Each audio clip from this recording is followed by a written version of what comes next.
Hello बच्चों। आज मैं आपके लिए कुछ टीजीटी कमीशन के जो बच्चे तैयारी कर रहे हैं उनके लिए बहुत ही शॉर्ट सी केमिस्ट्री के लेक्चर लेके आ रही हूँ। और मैं 20 ईयर से केमिस्ट्री पढ़ा रही हूँ और बहुत इजी पेपर आता है, लेकिन बच्चों को पता नहीं क्यों टफ लगता है। सो मैं बड़े छोटे छोटे से वीडियोस बनाऊंगी जो आपको बहुत ज़्यादा हेल्प करेंगे। तो आप प्लीज़ इन वीडियो पे थोड़ा सा फोकस करना, इजी है। आप कॉन्टिन्यूसली अगर इन चीज़ों को करोगे तो आपको बहुत ही अच्छा लगेगा और आप बहुत अच्छा स्कोर करोगे। All the best. चलो स्टार्ट करते हैं। आज मैं स्ट्रक्चर ऑफ एटम से स्टार्ट करूंगी। तो केमिस्ट्री के लेक्चर में सबसे पहले आपको क्या पता होना चाहिए? पहले तो मेरा नाम पता होना चाहिए। मैं सारिका बुलेरिया आज आपको केमिस्ट्री पढ़ाऊंगी। तो सबसे पहले केमिस्ट्री अगर बात करें तो केमिस्ट्री में हर बच्चे को एटॉमिक नंबर के बारे में पता होना चाहिए।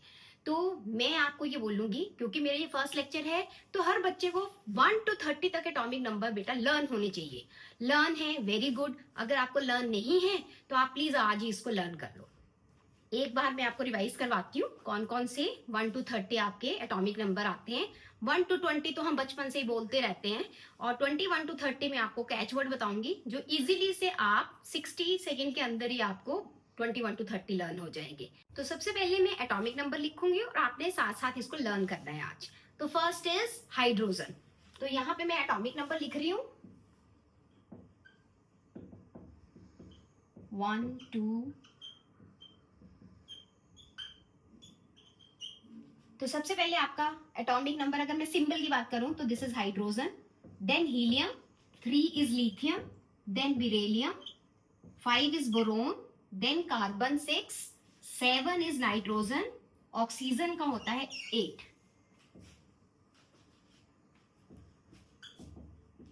नेक्स्ट 9 10 11 12, ये नंबर लिख लेती हूं मैं। 9 होता है फ्लोरीन, 10 होता है neon, sodium, magnesium, aluminium, silicon, 15 is phosphorus, 16 is sulphur,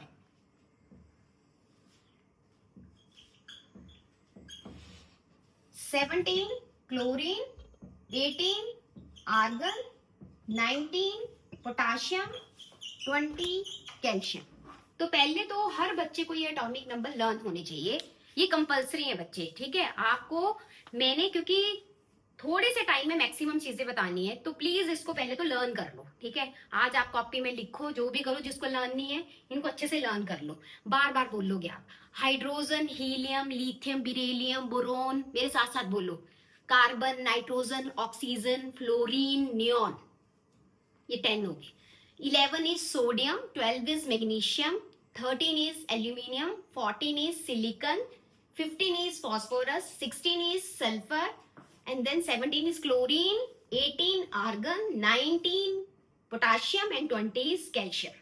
ये हैं, इनको बार बार रिपीट करना और ये आपको अच्छे से हो जाएंगे। चलो नेक्स्ट अब मैं आपको बताऊंगी 21 to 30। उसका तो बहुत इजी सा कैच वर्ड है, बड़े इजीली से आपको लर्न हो जाएंगे। तो प्लीज यहाँ पे इनको नोट कर लो अपनी कॉपी में, और इनको आज आपने लर्न करना है। चलो आगे के अब मैं आपको बताती हूँ 21 to 30। अब मैं आपको 21 to 30 बहुत इजीली से, इसका एक कैच वर्ड है, आपको लर्न करवाऊंगी। पहले हम 21 to 30 लिख लेते हैं, फिर मैं आपको इसका कैच वर्ड बताती हूँ।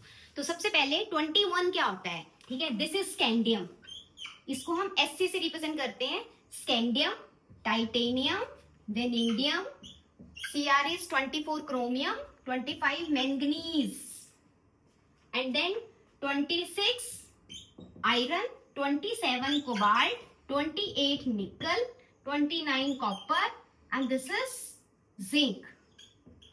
और इसका कैच वर्ड क्या है, ठीक है। इसका कैच वर्ड है साइंस टीचर वेरी क्रूअल, मांगे फीस कॉपी नहीं कॉपर जिंक। ये लाइन 1-2 बार बोलना, आपको लर्न हो जाएगा। साइंस टीचर वेरी क्रूअल, मांगे फीस कॉपी नहीं कॉपर जिंक। तो मैं यहाँ इसके नीचे लिख रही हूं, साइंस टीचर वेरी क्रूअल, मांगे फीस कॉपी नहीं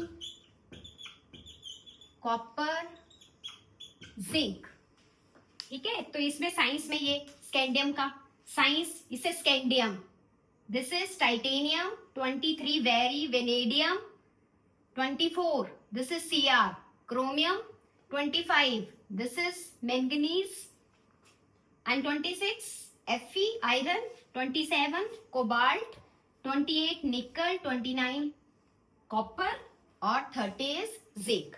तो इसको बार बार बोलना, ये बड़ी जल्दी लर्न हो जाता है। साइंस टीचर वेरी क्रूअल, मांगे फीस, कॉपी नहीं, कॉपर जिंक। आप बस इसको 2-3 बार रिपीट करो, आपको ऑटोमेटिकली लर्न हो जाएगा और अपनी कॉपी में 21 to 30 लिखो। चलो अब आगे मैं एक थोड़ा सा आपको इलेक्ट्रॉन, प्रोटॉन और इसके बारे में हम डिस्कस करते हैं। आप इसको कॉपी में नोट कर लो। अब मैं आपको बताऊंगी कि हमने कैसे पता करना होता है कि किसी भी एटम में, आपको पता है जो उसके फंडामेंटल पार्टिकल जो होते हैं दैट इज इलेक्ट्रॉन, प्रोटॉन और न्यूट्रॉन, कैसे चेक करनी है। ठीक है, तो ये आपको आना चाहिए। तो लेट अस स्टार्ट कि सबसे पहले हम इसको कैसे देखेंगे। तो अगर मैं बात करती हूँ, पहले तो आपको पता होना चाहिए बेटा, जैसे ये एटम है ना, हम एटम में हमेशा बोलते हैं सेंटर पे आपका क्या होता है, न्यूक्लियस होता है। ठीक है, तो ये सेंटर पे आपका न्यूक्लियस है और जो इलेक्ट्रॉन है वो यहाँ पे रिवॉल्व करते हैं। ठीक है, तो ये सेंटर वाला पार्ट आपका क्या है, व्हाट इज दिस, ये वाला पार्ट क्या है, दिस इज न्यूक्लियस।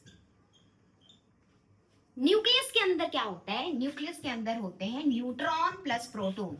न्यूट्रॉन को मैं स्मॉल एन और प्रोटॉन को पी से रिप्रेजेंट कर रही हूँ, और जो इलेक्ट्रॉन है वो रिवॉल्व करते हैं।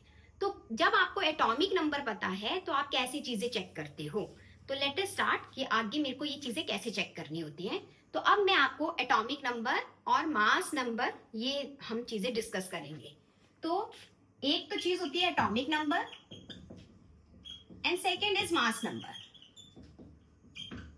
ठीक है, तो किसी भी एलिमेंट की जो रिप्रेजेंटेशन होती है, सपोज करो आपने ये कोई एलिमेंट लिखा है, तो एलिमेंट का जो भी एटॉमिक नंबर होता है उसको यहाँ नीचे लिखा जाता है, दिस इज एटॉमिक नंबर, और जो ऊपर लिखा होगा यहाँ पे होगा मास नंबर।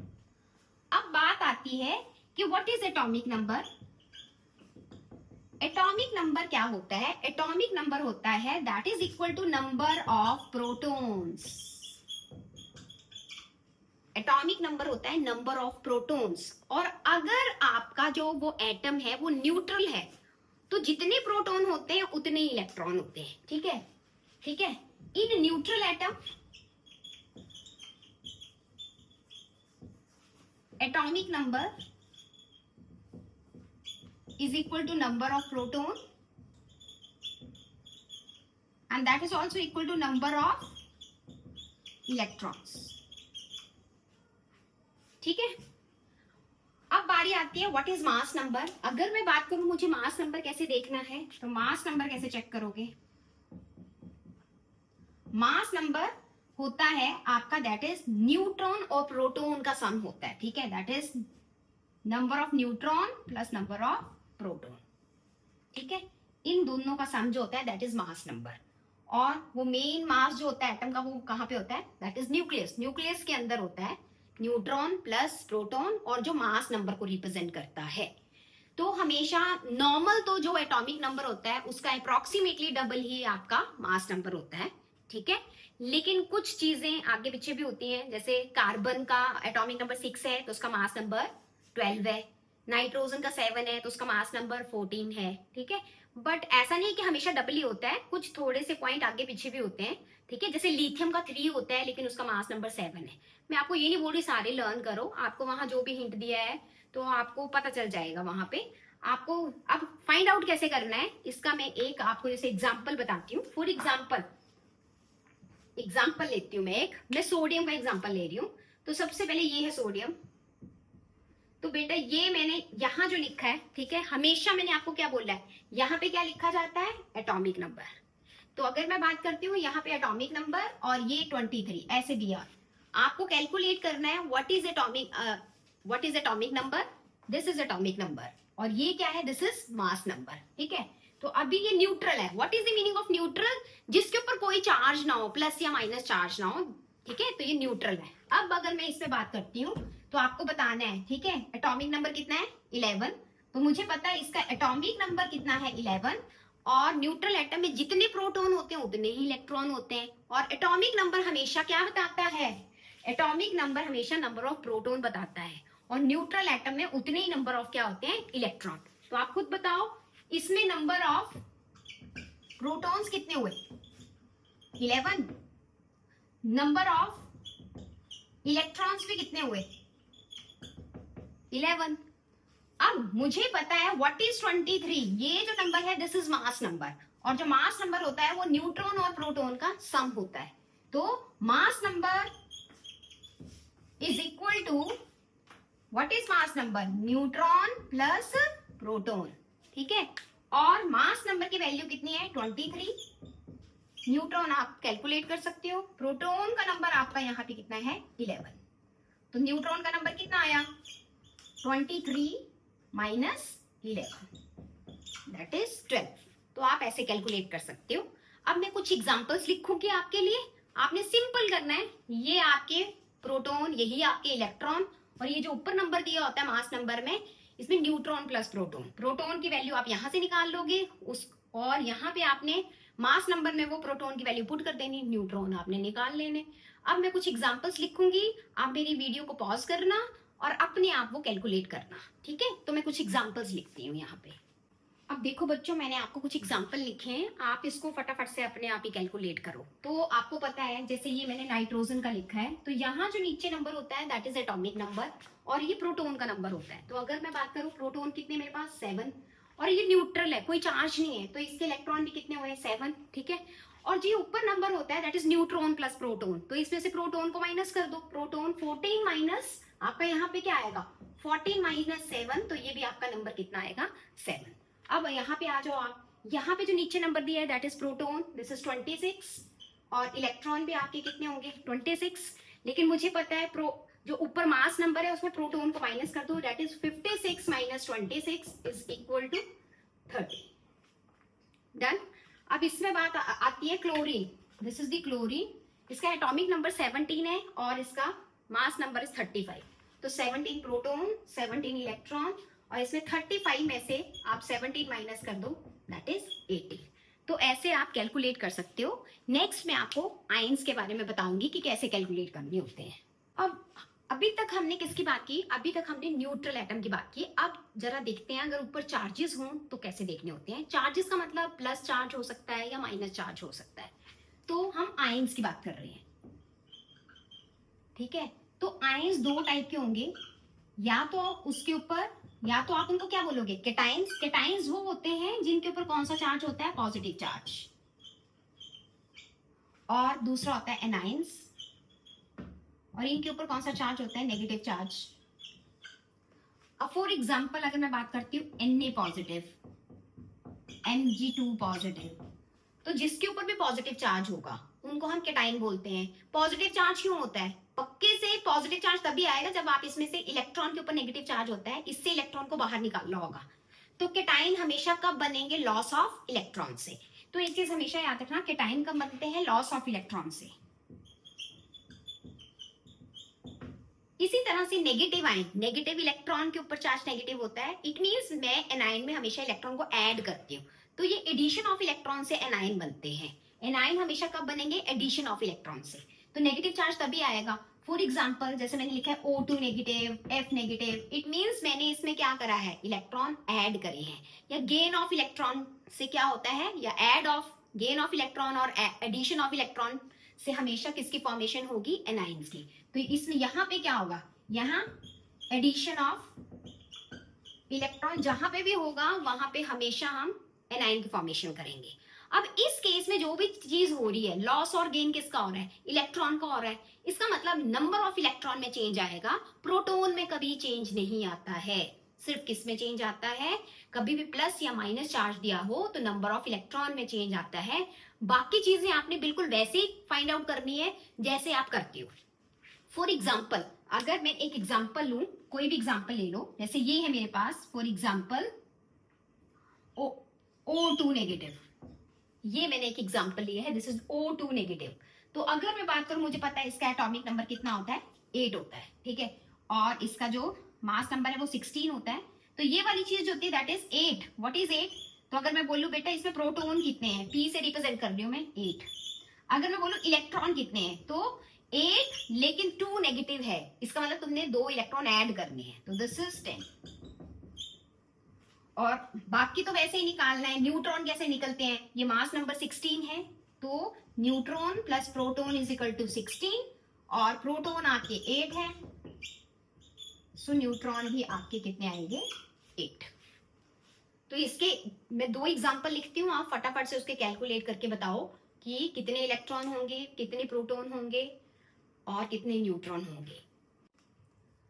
अब मैंने ये कुछ एग्जांपल्स लिखे हैं, आप प्लीज वीडियो को पॉज करो और फटाफट से इलेक्ट्रॉन, प्रोटॉन, न्यूट्रॉन इसके कैलकुलेट करो। ये चीजें आपको आती होंगी, आपको आगे इतना इजी लगेगा सब चीजें फाइंड आउट करना, तो जस्ट पॉज करो और ये कैलकुलेट करो। अब मैं आगे कंटिन्यू कर रही हूँ। तो आपको मैंने बोला है ये जो भी नंबर होता है, प्रोटॉन कभी चेंज नहीं होता, ठीक है, एटॉमिक नंबर जो भी है वही प्रोटॉन का नंबर है। तो इसका 11 होगा, नीचे वाले का कितने प्रोटॉन होंगे 9, इसके कितने होंगे 16। चेंज इसमें नहीं आएगा, चेंज हमेशा इलेक्ट्रॉन में आता है in case of ions. Plus का मतलब है आपको उतनी चीजें क्या करनी है, माइनस करनी है, सब्ट्रैक्ट करनी है। तो यहाँ पे देखो, यहाँ एक प्लस है आपके पास चार्ज, जिसको मैं रेड, मतलब इलेक्ट्रॉन में चेंज आएगा इसलिए मैं रेड मार्कर के साथ लिखती हूँ। तो यहाँ प्लस है, तो इलेक्ट्रॉन यहाँ पे कितने आएंगे, अब 11 नहीं आएंगे, प्लस साइन है तो एक माइनस करना होगा 10।